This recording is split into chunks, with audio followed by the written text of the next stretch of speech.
this is part 2 of my Lego remote control car, and it's time for a test drive. It's off.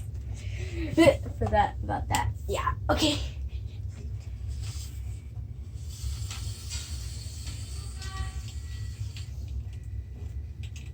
Let's go backwards.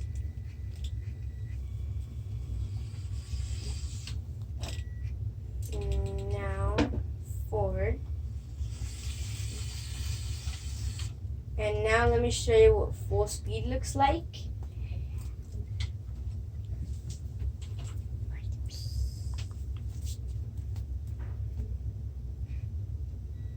Okay, here we go.